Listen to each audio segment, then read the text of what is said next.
Hello guys, welcome to my another mini vlog.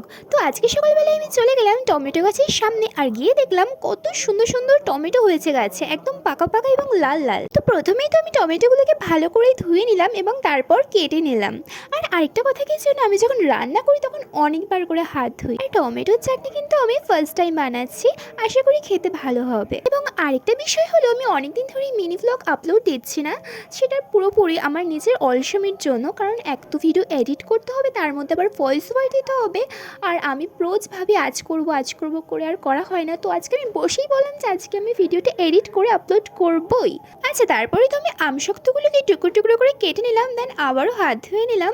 আর একটা ছোট বাটিতে আমি কিছুটা কিশমিশ তুলে রেখেছিলাম। কড়াইটা যখন গরম হয়ে যায় আমি সেখানে কিছুটা সর্ষের তেল দিয়ে দিই এবং তারপরে শুকনো লঙ্কা দিয়ে দিই এবং পাঁচফোড়ন হালকা একটু নাড়িয়ে ছাড়িয়ে নিয়ে তার মধ্যে আমি কেটে রাখা টমেটোগুলো দিয়ে দিই। টমেটোগুলো যাতে সেদ্ধ হয়ে যায় তাই আমি এটা কিছুক্ষণ ঢেকে রেখেছিলাম, এবং তারপরেই একটু লবণ দিয়ে দিই এবং হলুদও দিয়ে দিই, আর হাফ গ্লাস মতো একটু জল দিয়ে পরিমাণ মতো চিনি দিয়ে দিই, এবং তারপরেই আমশক্ত এবং কিশমিশগুলোকে দিয়ে দিই। এরপর কিছুক্ষণ ফোটানোর পরেই টমেটোর চাটনি একদম রেডি হয়ে যায়। আজকের মিনি ভ্লগটা এখানেই শেষ। তোমরা আরও মিনি ভ্লগ দেখার জন্য আমার চ্যানেলটিকে সাবস্ক্রাইব করে দাও।